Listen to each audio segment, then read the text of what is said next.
नमस्कार दोस्तों। आज की क्लास महत्वपूर्ण तो होने वाली है, लेकिन इसके साथ साथ जो हमने कल बहुत सारे प्रैक्टिस क्वेश्चन की हमने की थी, उसी श्रृंखला को हम आज आगे बढ़ा रहे हैं। और आज की क्लास वेरी इंपॉर्टेंट है। इसके साथ साथ जो भारत में विभिन्न परीक्षाएं होती हैं, ठीक है, या फिर जो परीक्षा आने वाली यानी कमिंग सून जो एग्ज़ाम है, उनके लिए भी अगर आप तैयारी करते हैं किसी वनडे एग्ज़ाम की, तो भी ये क्लास आपके लिए महत्वपूर्ण होने वाली है। जैसे कि बैंक है, रेलवे है, दिल्ली पुलिस है, यूपी पुलिस है, बिहार पुलिस है, ठीक है, एलपी है, लोको पायलट है, टेक्नीशियन है। अगर वनडे की अगर आप तैयारी करते हैं एग्ज़ाम किसी की, तो ये वीडियो आपके लिए महत्वपूर्ण होने वाली है। इसका जो PDF है ऑलरेडी टेलीग्राम पर पढ़ चुका है, और उस टेलीग्राम का नाम है, मेरे नाम पर खुद मैंने रखा है, जितेंद्र सिंह 11M यानी 11M। टेलीग्राम पर सर्च कर लीजिए, आपको पूरा का पूरा मिल जाएगा। ठीक है, तो चलिए पहले हम क्लास को स्टार्ट करते हैं, बाकी बातें हम बाद में करने वाले हैं। लेकिन उससे पहले अगर आप चैनल पर नए हैं तो चैनल को सब्सक्राइब करके बेल आइकन को ऑल प्रेस कर लीजिए, ताकि ऐसे प्रैक्टिस सेशन जो हम आपके लिए चला रहे हैं उन सभी का लिंक आप तक पहुंच पाएगा। ओके, तो चलिए क्लास को स्टार्ट करते हैं। पहले क्वेश्चन नंबर, आज हमने कल 28 तक पढ़ा था ना, आज हमारा 29 है। लिखा है, भारतीय नागरिकता से संबंधित विषयों के संबंध में व्यवस्था करने का अधिकार प्राप्त है। यानी अगर भारतीय नागरिकता अगर किसी को चाहिए तो ये अधिकार किसके अधिकार क्षेत्र में आता है? राष्ट्रपति को यह अधिकार प्राप्त है, या उच्चतम न्यायालय को प्राप्त है, या फिर संसद को प्राप्त है, या फिर उपराष्ट्रपति को प्राप्त है? 29 का आपको राइट आंसर बताना होगा। लेकिन उससे पहले मैं आपको बता देता हूँ कि संसद किससे किससे मिलकर बनती है। संसद लोकसभा, राज्यसभा, इसके साथ साथ राष्ट्रपति से मिलकर आपकी संसद बनती है। ठीक है, लोकसभा, राज्यसभा और राष्ट्रपति से मिलकर संसद बनती है। अच्छा, अब जो इन पर जो भारतीय नागरिकता से संबंधित जो कानून बनाने का अधिकार है, ये संसद के पास में है। ठीक है, पार्लियामेंट के पास में, आपको ध्यान में रखना है, इम्पॉर्टेंट है। ठीक है ना, आगे बढ़ें। अच्छा, एक और पॉइंट देख लेते हैं, अभी मेरे माइंड में भी यही गया है, तो देख लीजिए। मैं इस बॉक्स में कुछ लिख रहा हूँ। ठीक है, चलिए। एक नाम था, किसी व्यक्ति का नाम नहीं था, ऐसे सरला। से संसद, ठीक, संसद, राष्ट्रीय राज्यसभा, राष्ट्रीय लोकसभा। ठीक है, यानी 79, 80 और 81, यानी सरला संसद का 79 आर्टिकल में इसका उल्लेख है, राज्यसभा का 80 में है और लोकसभा का 81 में है। आपको ध्यान में रखना है। ओके, आगे बढ़ें। चलिए, क्वेश्चन नंबर 30 जिसको तुम लोग बोला करते हो, भारतीय नागरिकता अधिनियम 1955 में आया था। 1955 के अनुसार निम्नलिखित में से किस आधार पर नागरिकता प्राप्त की जा सकती है? पहला, क्या जन्म से प्राप्त की जा सकती है, या रक्त संबंध या वंशाधिकार से, या फिर पंजीकरण से, या फिर उपरोक्त में से सभी? मतलब भारतीय नागरिकता अगर किसी को प्राप्त करनी है तो किस किस आधार पर वो नागरिकता प्राप्त कर सकता है? क्या जन्म से, या रक्त संबंध से, या फिर वंशाधिकार, या फिर पंजीकरण से? क्वेश्चन नंबर 30 यानी कि 30 डी, सभी से प्राप्त कर सकता है कोई भी। ठीक है, अब कैसे? अगर किसी व्यक्ति का जन्म अगर इंडिया में हुआ है तो जाहिर सी बात है भारत का नागरिक होगा। यदि मान लीजिए पिता या माता में से कोई इंडिया से रहने वाला है और उसका जो पिता या माता में से ही कोई विदेश का रहने वाला है, तो उसको भी नागरिकता मिल जाएगी। ठीक है, या वंशाधिकार के आधार पर नागरिकता प्राप्त की जा सकती है, या फिर अगर कोई बाहरी व्यक्ति अगर हमारे इंडिया में अगर आता है तो कुछ वर्षों के बाद उसे पंजीकरण कराना होगा और उसे भारत की नागरिकता मिल जाएगी। ठीक है, तो 30 का क्वेश्चन नंबर जो ऑप्शन नंबर डी होगा। आगे बढ़ें, चलिए।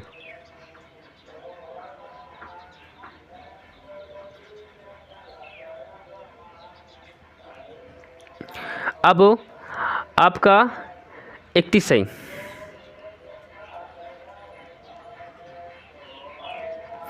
भारतीय नागरिकता संशोधन अधिनियम 1986 के तहत निम्नलिखित में से कौन सी शर्त शामिल नहीं है?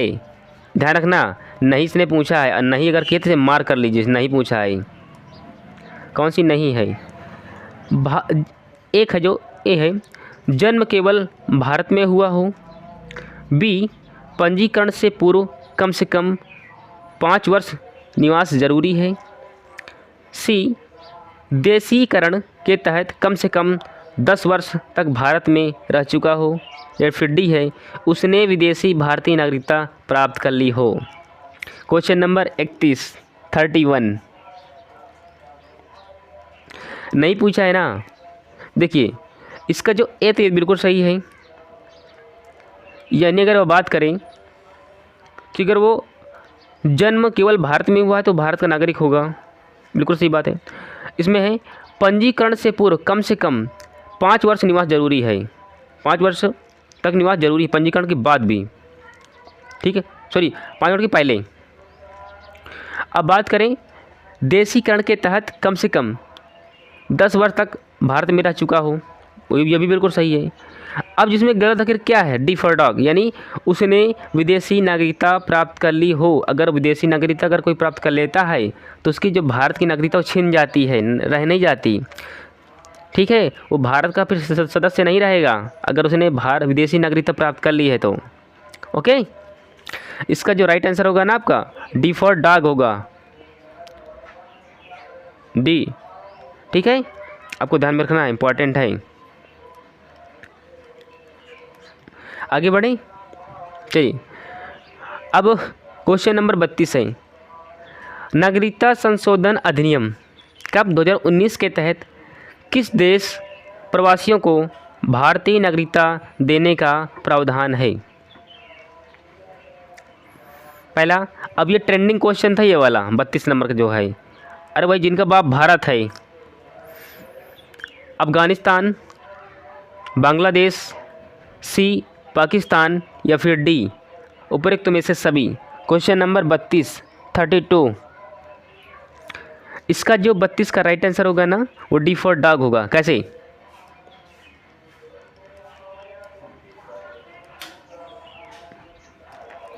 यानी पाकिस्तान और बांग्लादेश और अफ़गानिस्तान, अगर यहाँ से कोई भी माइनॉरिटी अगर आ रही है मुस्लिम को छोड़ करके, तो इंडिया में वो निवास कर सकता है, यानी जिसका बाप भारत है। कौन सा है वो?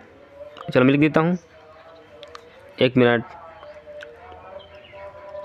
जिनका बाप भारत है, कौन सा? बांग्लादेश, अफ़गानिस्तान और पाकिस्तान। ओके, आगे बढ़ें, चलिए आगे बढ़ते हैं।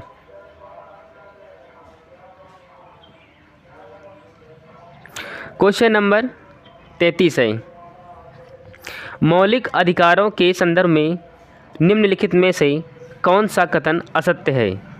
ध्यान देना, इसने असत्य पूछा है, और अगर असत्य पूछे तो इसे मार कर लीजिए, ताकि आपके जब क्वेश्चन आप लोग करें तो अधिकतर गलती ना के बराबर हो आपकी, ठीक है ना। इसने असत्य पूछा है, नहीं पूछा है, ठीक है। संविधान में इसका प्रावधान भाग 3 में है, या अमेरिका के संविधान से द्वारा प्रेरित है। सी, मूल अधिकारों की प्रकृति नकारात्मक होती है, या फिर डी है, वर्तमान में 7 मौलिक अधिकार हैं। क्वेश्चन नंबर 33 यानी कि 33।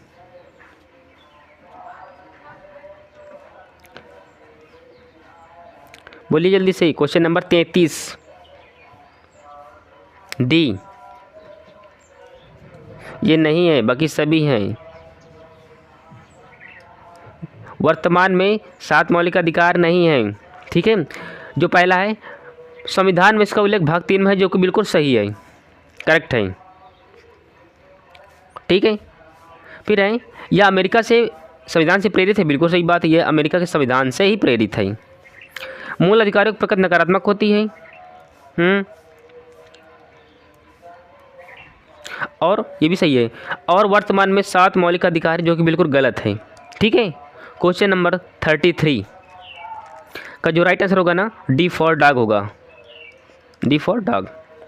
आगे बढ़ें, 33 चलिए।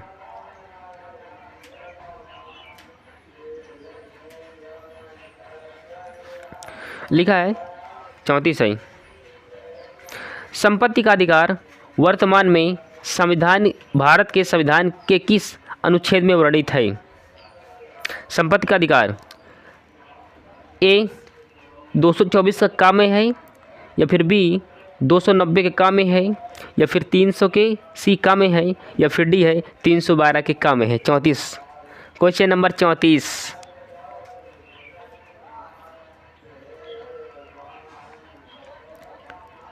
बोलिए, इसका जो राइट आंसर होगा ना वो 300 के ए में है। पहले 7 था लेकिन अब 6 ही बचे हैं। ठीक है ना, कौन? मौलिक अधिकार पहले 7 था, अभी घट गया है, वही 6 बचे हैं। जो घटा है वही, जो एक घट गया है वही संपत्ति का अधिकार है, जिसको 300 ए में रखा गया है, 300 का में रखा गया है। ओके, आगे बढ़ते हैं। क्वेश्चन नंबर 35 को ध्यान से सुनना है, तभी इसके साथ में ही आप कर पाएंगे, वरना आप कर नहीं पाएंगे। ओके, एक सूची को दूसरी सूची से मिलाना है। अनुच्छेद 18 किससे संबंधित है? अनुच्छेद 21 किससे संबंधित है? अनुच्छेद 23 किससे संबंधित है? या फिर अनुच्छेद 24 किससे संबंधित है? क्वेश्चन नंबर 35, क्वेश्चन नंबर 35 देखो, क्वेश्चन नंबर मैं 35 की बात करूं तो ए को मिला दो तुम 4 से, ऐसे उपाधियों का अंदर 18 में होता है। ठीक है, अगर आपकी, अब देखो कुछ ना कुछ कटा, ए का 4 कहीं पर भी नहीं है, पहले से मिल जाएगा आपका, पहले के 4 से ही मिल जाएगा। ए भगवान अरे हमारे आसपास के पड़ोस के लोग हैं ना, वही जन्माष्टमी कल अभी हुई थी ना, हो चुकी है। ठीक है, भगवान कृष्ण की छठी तो यही आज उसके पर में सुबह फिर बजा रहे हैं निकम्मे चलिए, अच्छा देखो बी का 3 है। ठीक है ना, नीनी अगर बालाघात अगर श्रम की अगर बात करता है तो उसका उल्लेख इसमें है, अनुच्छेद 21 में है। ठीक है, और सी का 2 यानी अगर जो बेगार प्रथा है वो 23 से संबंधित है, आर्टिकल 23 से। इसके साथ साथ जो हमारा 24 है यानी डी, इसका फर्स्ट से संबंधित है। ठीक है, ये पूरे के पूरे मैंने मार्क करा दिए हैं। ठीक है, यानी मैं यहाँ पर लिखता हूँ, पहले का 4 है, बी का 3 है, सी का 2 है और डी का फर्स्ट है, मिला लीजिए। ठीक है, यानी इसका क्वेश्चन नंबर आंसर नंबर 1 होगा। आगे बढ़ते हैं।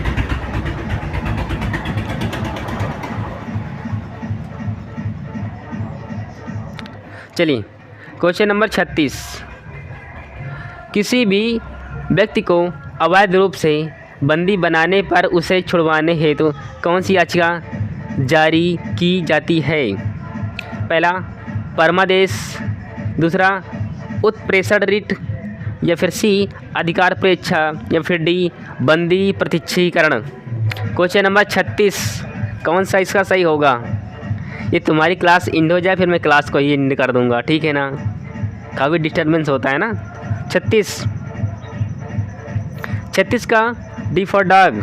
आपको बताना पड़ेगा आप किस आधार पर उसको बंदी बना के रखे हैं किसी व्यक्ति को। ठीक है ना, आपको बताना पड़ेगा।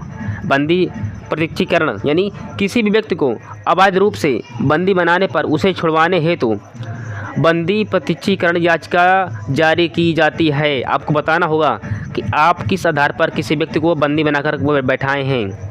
ठीक है, चलिए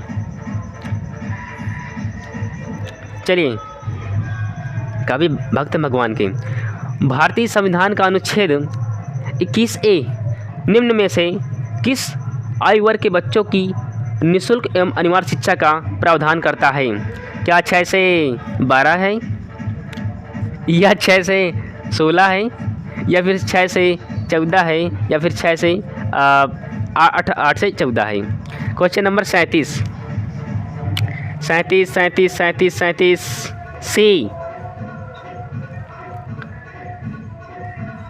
सी, यानी इसमें 6 वर्ष से 14 वर्ष तक के बच्चों को निःशुल्क अनिवार्य शिक्षा की बात की गई थी। ये कब अमेंडमेंट एक्ट हुआ था? तो 86वां अमेंडमेंट एक्ट हुआ था। कब हुआ था? 2002 में, जिसमें शिक्षा की बात की गई थी। ध्यान में आपको रखना है, ठीक है। आगे की ओर बढ़ते हैं। अगर लाइट चल जाए तो अच्छा रहता है हमारे यहाँ पर, लेकिन जाएगी नहीं। भारत के संविधान का अनुच्छेद 15A राज्य को अपने नागरिकों के साथ कुछ निश्चित अधिकारों पर विभेद पर प्रतिषेध करता है। इन अधिकारों में निम्न में से कौन सा सम्मिलित नहीं है? पहला क्या है? मूल वंश, फिर क्या है? भाषा, या फिर धर्म, या फिर जन्म स्थान। इसने नहीं बोला है, आपको ध्यान रखना है।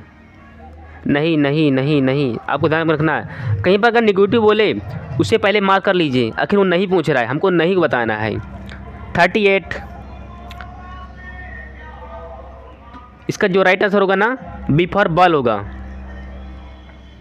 बी फॉर बॉल, यानी भाषा के आधार पर देखो, इसने नहीं पूछा है तो भाषा के आधार पर ऐसा नहीं किया जा सकता। राज्य ऐसा अपने नागरिक के साथ भाषा के आधार पर कभी नहीं करेगा, ठीक है ना। बाकी ये मूल वंश, धर्म और जन्म स्थान, ये सभी के सभी सही हैं। ये सभी के सभी सही हैं। ये सही है, और आपका ये सही है, और ये सही है। गलत अब क्या है? बी फॉर बॉल, यानी इसका बी फॉर बॉल।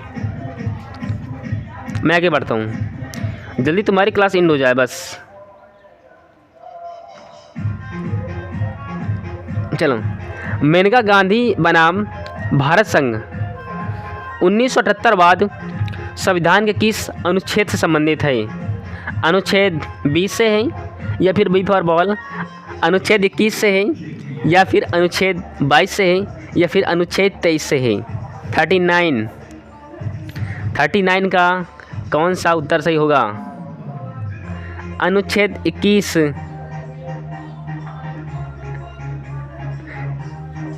यानी मेनका गांधी बनाम भारत संघ जो 1978 वाद संविधान अनुच्छेद 21 से संबंधित है।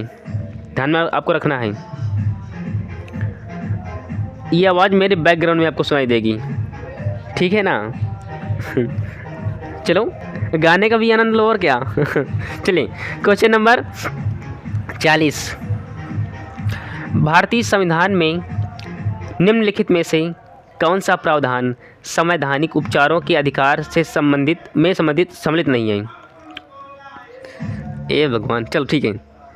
यानी भारतीय संविधान में निम्नलिखित में से कौन सा प्रावधान संवैधानिक उपचारों के अधिकार में सम्मिलित नहीं है?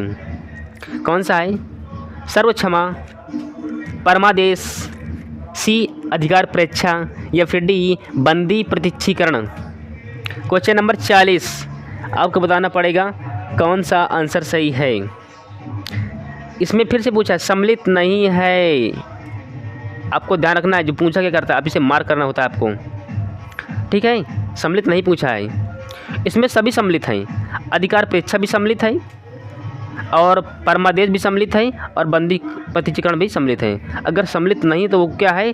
सर्वक्षमा, ये सम्मिलित नहीं है। बाकी सब सम्मिलित हैं, चाहे वो परमादेश हो, चाहे वो अधिकार परीक्षा हो, चाहे वो बंदी प्रत्यक्षीकरण हो। आगे बढ़ें। ऐसे हमारी बहुत सारी क्लासें अब जाएंगी, जैसे कि हमारी एक जियोग्राफी की है, इसके साथ साथ एक रीजनिंग क्लास अभी हमारी लगी है, ठीक है। उसमें हम मिसिंग नंबर देखने वाले हैं, जो टेबल वाले कुछ वाले होते हैं, ये वाले, ठीक है। और बहुत सारे क्लासें आएंगी। इसीलिए मैं बोलता हूँ कि चैनल को सब्सक्राइब कर लीजिए ताकि हम ऐसी प्रैक्टिस आपको करवाते रहें। चलिए, 86वें संविधान संशोधन अधिनियम कब आया था? 2002 द्वारा अनुच्छेद 21A के अंतर्गत निम्नलिखित में से किसको मौलिक अधिकार का दर्जा प्रदान किया गया है? क्या वह शिक्षा के अधिकार को, या फिर आश्रय के अधिकार को, या फिर जीवन रक्षा के आधार को, या फिर निष्पक्ष सुनवाई के आधार पर? क्वेश्चन नंबर 31 का कौन सा आंसर आपका सही होगा, बताइए। अभी मैंने आपको पढ़ाया था शिक्षा के लिए एक अमेंडमेंट एक्ट हुआ था, कौन सा? 86वां संविधान संशोधन कब हुआ था? 2002 में हुआ था। इसमें अनुच्छेद 21A के अंतर्गत शिक्षा को मौलिक अधिकार बनाया गया था, यानी जिसका आंसर ए फॉर एप्पल, इसका आंसर सही होगा, ठीक है ना, ए। आगे बढ़ें, बाकी सब के सब गलत हैं। चाहे तुम्हारा बी फॉर बॉल हो, ये भी गलत, ये भी गलत और ये भी गलत। आपका आंसर ये सही है। आगे बढ़ें, चलिए। आपका क्वेश्चन नंबर 42, भारत के संविधान का कौन सा अनुच्छेद प्रेस की स्वतंत्रता को उल्लिखित करता है? अनुच्छेद 16, अनुच्छेद 19, अनुच्छेद 22 या फिर अनुच्छेद 31?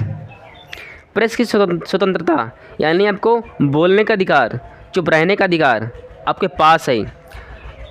प्रेस से संबंधित जो अनुच्छेद उसका नाम है आर्टिकल 19A, ठीक है। आर्टिकल 19A के तहत आपको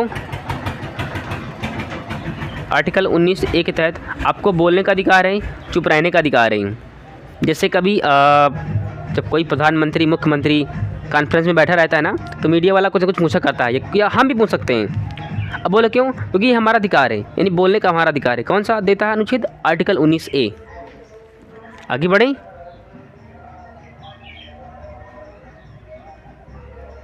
चलें। 43, भारत का संविधान निम्नलिखित में से कौन सा अधिकार प्रदान नहीं करता है? इसमें नहीं पूछा है, और अगर नहीं पूछा है तो आपको सही तरीके से उसे मार्क कर लेना है। नहीं पूछा है, ठीक है ना, नहीं, इसके बात करना ही। समानता का अधिकार, स्वतंत्रता का अधिकार, समान आवास का अधिकार, या फिर धर्म की स्वतंत्रता का अधिकार? क्वेश्चन नंबर 43 यानी 43। देखो इसमें ऑप्शन देखो कितने हैं। समानता का अधिकार संविधान हमें देता है कि हम सभी समान हैं। स्वतंत्रता का अधिकार भी प्रदान करता है। अच्छा, समान आवास का नहीं करता है। अरे भाई, किस घर देता फिरेगा वो, ठीक है, इसमें खुद से कमाओ, घर बनवाओ। अच्छा, डी है धर्म की स्वतंत्रता का अधिकार, ये भी देता है, पर कौन नहीं देता? तो सी फॉर कैट, ये नहीं देता, ठीक है। समान आवास का अधिकार नहीं देता संविधान, ठीक है।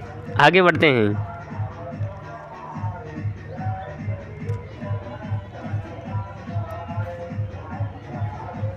चलिए, 44,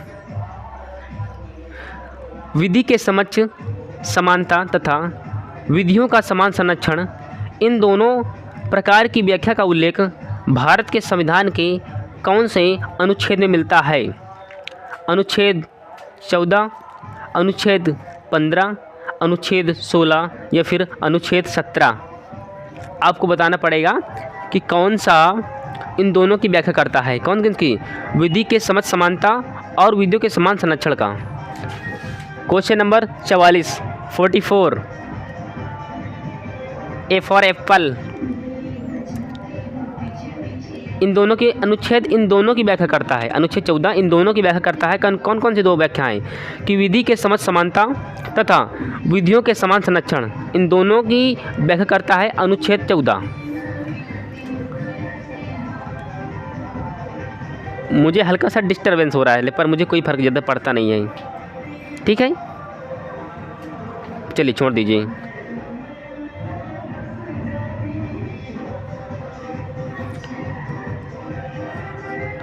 बंदी बनाए गए व्यक्ति को मौलिक अधिकार की रक्षा किस अनुच्छेद से प्रदत्त है? अनुच्छेद 15, अनुच्छेद 17, अनुच्छेद 22, अनुच्छेद 21। बंदी बनाए गए व्यक्ति को मौलिक अधिकारों की रक्षा किस अनुच्छेद से मिलता है? यानी कि question number 45। Question number 45, D for dog, अनुच्छेद 22। ठीक है, यानी अगर आप बंदी हैं तो आपके अधिकार है कुछ, ऐसा नहीं कि आपको पुलिस पकड़ ले गई सीधा आपको कोर्ट भेज देगी, ऐसा नहीं है। आपको बोलने का अधिकार है, आप बोल सकते हैं आर्टिकल 19A के तहत। अगर आप बंदी हैं फिर भी आपके कुछ अधिकार हैं, क्योंकि जब तक कोर्ट में आपका जुल्म कबूल नहीं हो जाता, जब तक आपको कन्फर्म नहीं हो जाता कि हाँ आपने क्राइम किया भी है, तब तक आपको कोर्ट गुनहगार नहीं मानेगी। ठीक है ना, यही है। बंदी बनाए गए व्यक्ति को मौलिक अधिकार की रक्षा अनुच्छेद 22 प्रदान करता है। चलिए 46, हर बार प्रॉब्लम हो जाती हो।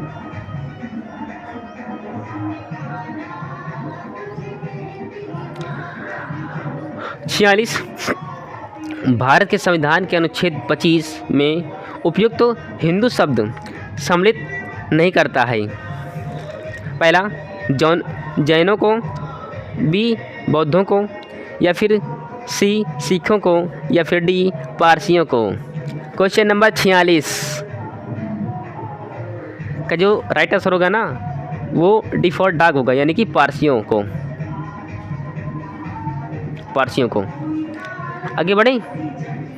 47 क्वेश्चन नंबर, मुझे तो लगता है कि मैं खोपड़ी फोड़ दूँ बजाने वाले की, पर क्या करूं।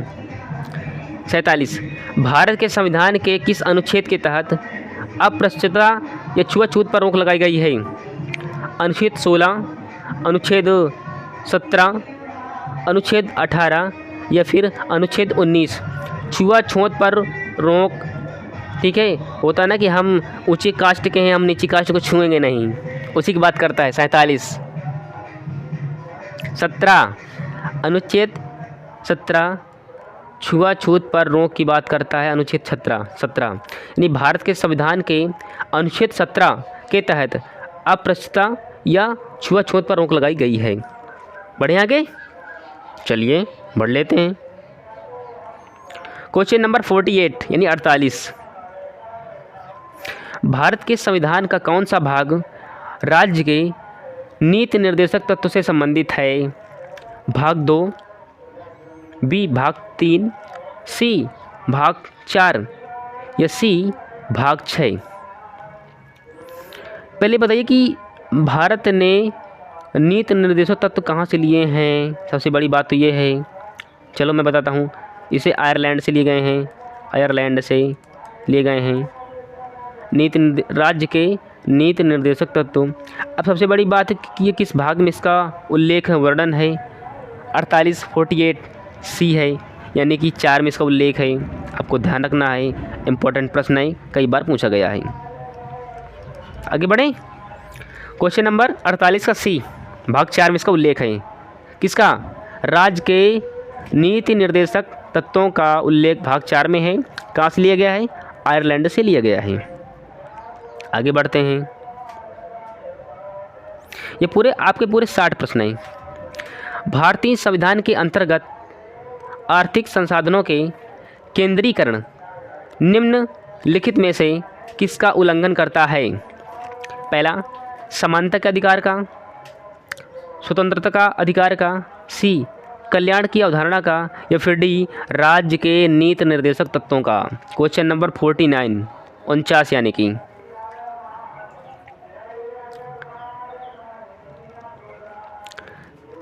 क्वेश्चन नंबर 49, उल्लंघन समानता का अधिकार का बिल्कुल नहीं करता है, समानता चाहिए। ये स्वतंत्रता का भी उल्लंघन नहीं करता, ये भी चाहिए। ये कल्याण की अवधारणा का भी उल्लंघन करता है, लेकिन नहीं करता है। बाकी जो राज्य के नीति निर्देशक तत्वों को उल्लंघन करता है, ठीक है ना। हाँ, यानी जिसका जो राइट आंसर होगा ना वो डी फॉर डॉग होगा। D for dog. अरे भाई रुक जाइए, अरे रे अच्छा क्या हो रहा है भाई मुझे, चलो कट गया है। यानी भारतीय संविधान के अंतर्गत आर्थिक संसाधनों के केंद्रीकरण राज्य के नीति निर्देशक तत्वों का उल्लंघन करता है।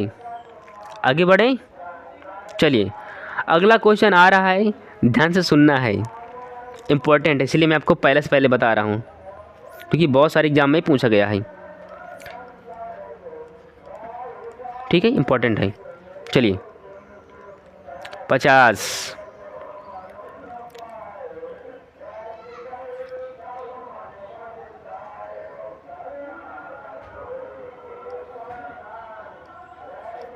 अरे अरे क्या हो गया जी, मैं हर बार, चलो मैं मार्क नहीं करूँगा, पता नहीं क्यों गुस्सा हो जाता है हर बार वो।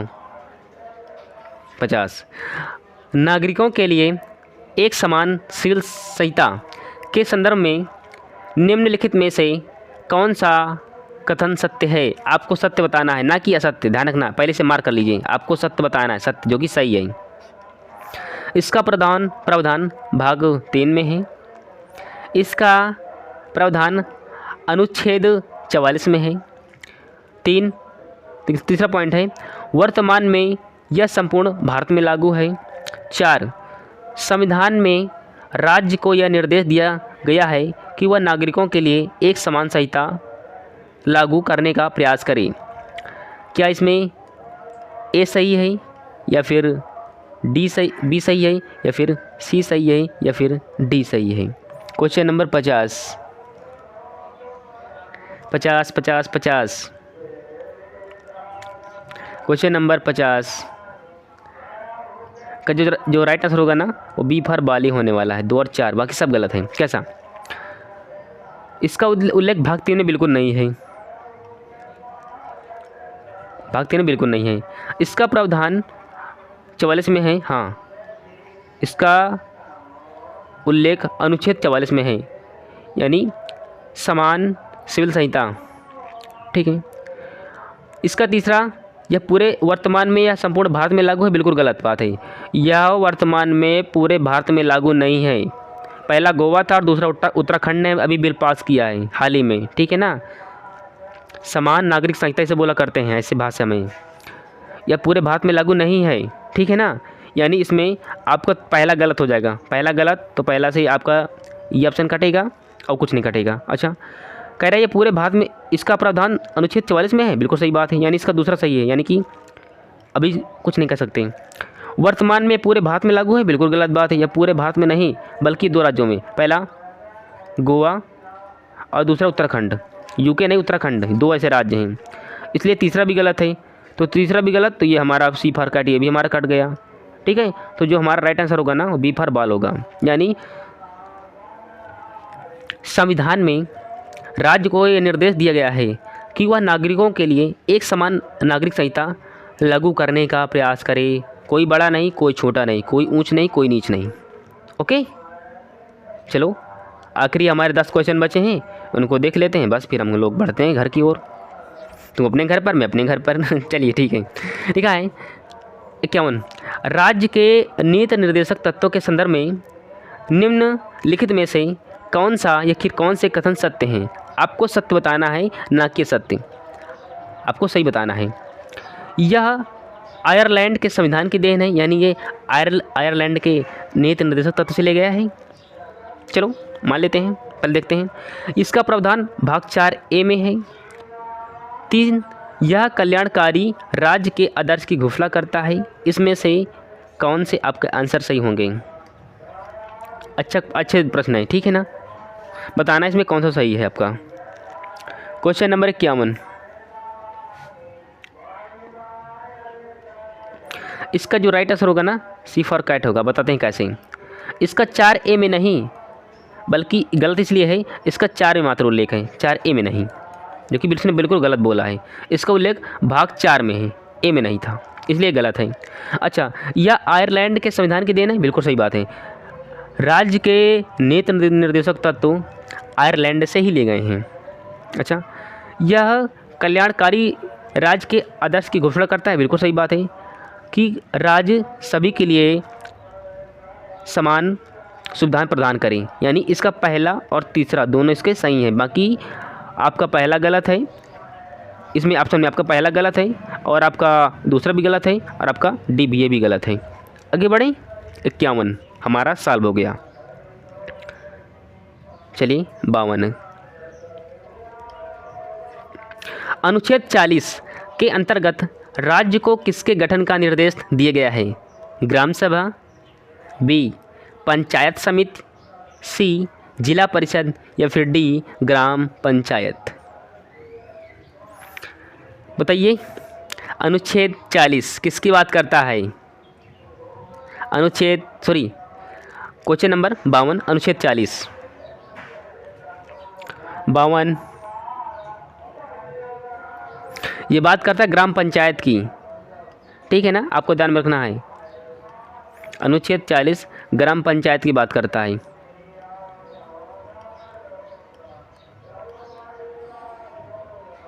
ठीक है, ग्राम पंचायत यानी डिफर डॉग, यानी अनुच्छेद 40 के अंतर्गत राज्य को ग्राम पंचायत गठन करने का निर्देश दिया गया है। आगे बढ़ें। चलो फिर से एक बार देखिए, आगे बढ़ते हैं।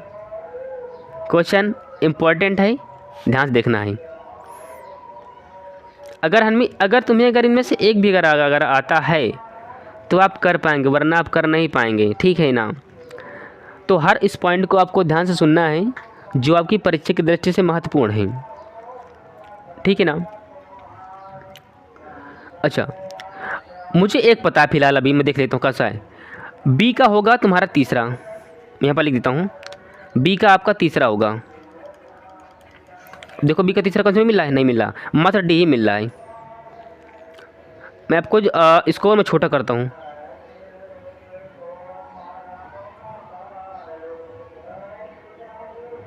अब आपको दिखता होगा, ठीक है। मैं 53 की बात करता हूँ। हमको सूची 1 को सूची 2 से मिलाना है और मुझे पता है कि मुझे 48 का मुझे पता है, अनुच्छेद 48 का पता है, ये गौ हत्या पर प्रतिबंध लगाता है, यानी बी का थर्ड। अच्छा, इसमें बी का थर्ड किसमें है इसमें मात्र डिफॉल्ट डॉग वाले में है बी का थर्ड, बाकी सब अल्टरनेट है। लो हमारा आंसर मिल गया। यानी जब बी का तीसरा होगा, अब ए को 4 से मिला देना है,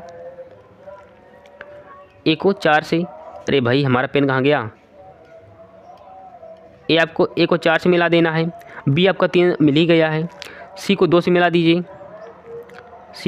दीजिए, और आपका डी का फर्स्ट मिला दीजिए, ये हो गए आपके मिलान। हमको ऐसे क्वेश्चन हल करने होते हैं, हमें अल्टरनेट ढूंढना होता है, ताकि अगर हमें कुछ ना कुछ आता है तो हम कर पाएंगे, वरना हम कर नहीं पाएंगे। अगर हमें 1-2 आते हैं तो कर पाएंगे, ठीक है। बढ़ते हैं आगे की ओर।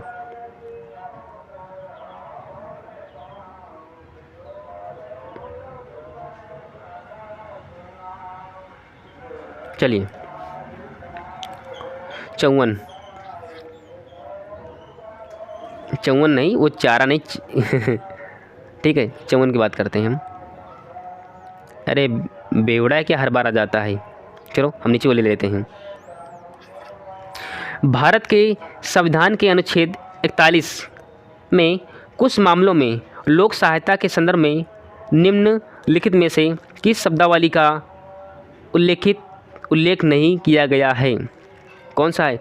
चिकित्सा सहायता, बुढ़ापा, बीमारी या फिर बेकारी नहीं, बेकारी, ठीक है। 54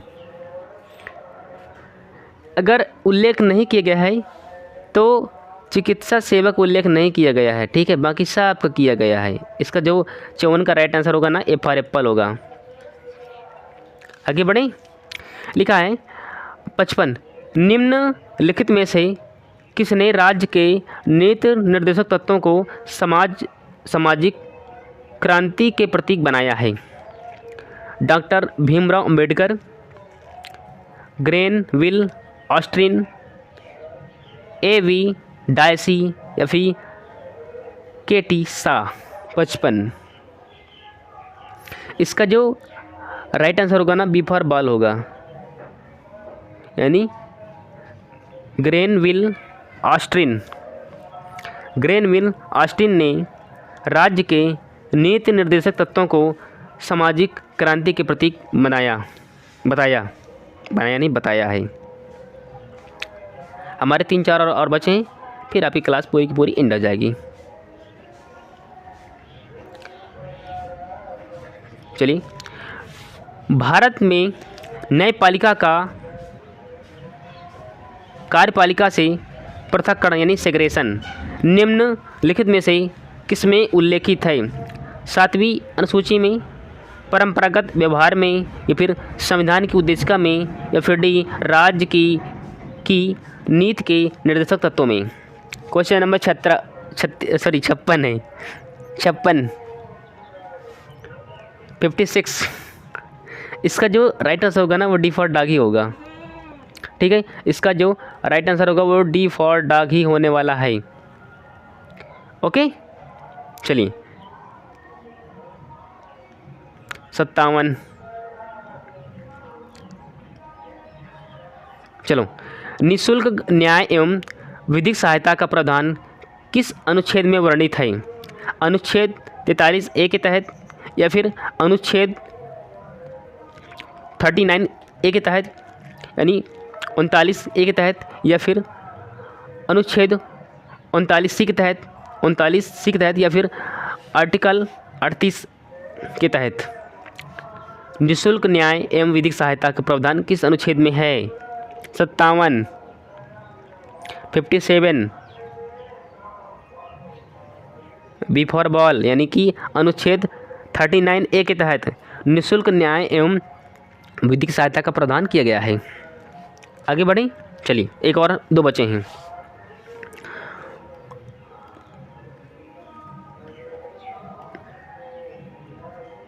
चलिए 58 देख लेते हैं एक बार। निम्नलिखित में से किस वाद में सर्वोच्च न्यायालय ने नीति निर्देशक तत्वों की तुलना में मूल अधिकारों की प्राथमिकता दी है? चंपाकम दुरई बनाम मद्रास राज्यवाद 1950 में जो आया था वो उसमें, या फिर केशवानंद भारती बनाम केरल राज्यवाद 1973 में आया था, या फिर मिनर्वा मिल्स बनाम भारत संघवाद 1980 में आया था, या फिर गोलकनाथ बनाम पंजाब राज्यवाद या फिर 1967 में आया था। क्वेश्चन नंबर 58 अच्छा क्वेश्चन है।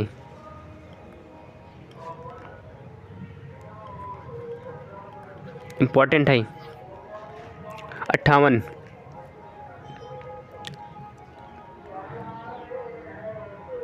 इसका जो राइट आंसर एप्पल होने वाला है, यानी चंपाकम दुरई बनाम मद्रास राज्यवाद जो कि 1950 में आया था। आगे बढ़ें,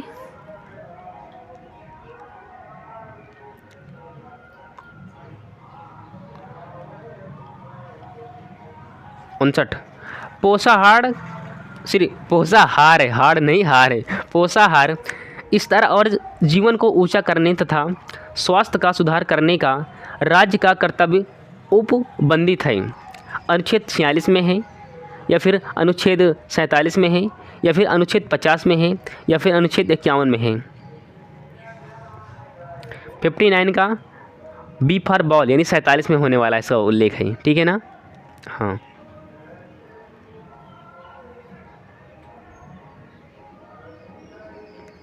ओके। चलिए अब हम लगे हाथ देख लेते हैं 60 को भी। नहीं, जो ऊपर जाएगा ये सही रहेगा। 60 को भी निम्नलिखित में से किसने माना कि नीति निर्देशक तत्व एक ऐसा चेक है जिसका भुगतान बैंक की इच्छा पर निर्भर है? किसने कहा था? केटी शाह, के संथानम, टीटी कृष्णमाचारी, या फिर सिब्बन लाल सक्सेना? बताइए। 60 का आंसर ए होगा, लेकिन इम्पोर्टेंट ज़्यादा है। केटी शाह ने कहा था कि नीति निर्देशक तत्व एक ऐसा चेक है जिसका भुगतान बैंक की इच्छा पर निर्भर है। तो ये रही आज आपकी पूरी की पूरी क्लास। मैंने बोला पीडीएफ पहले टेलीग्राम पर पढ़ चुकी है, पीडीएफ लीजिए और इसे बार बार आपको रिवीजन करना है। इसके साथ साथ अगर आप नीचे कमेंट करेंगे तो आपकी सुविधा के लिए मैं इसके आंसर शीट भी मैं इसको दे दूँगा। आंसर जो शीट है वो भी मैं आपको प्रोवाइड करा दूँगा। उसके लिए आपको टेलीग्राम ज्वाइन कर लेना है। इसका नाम है जितेंद्र सिंह 11M यानी 11M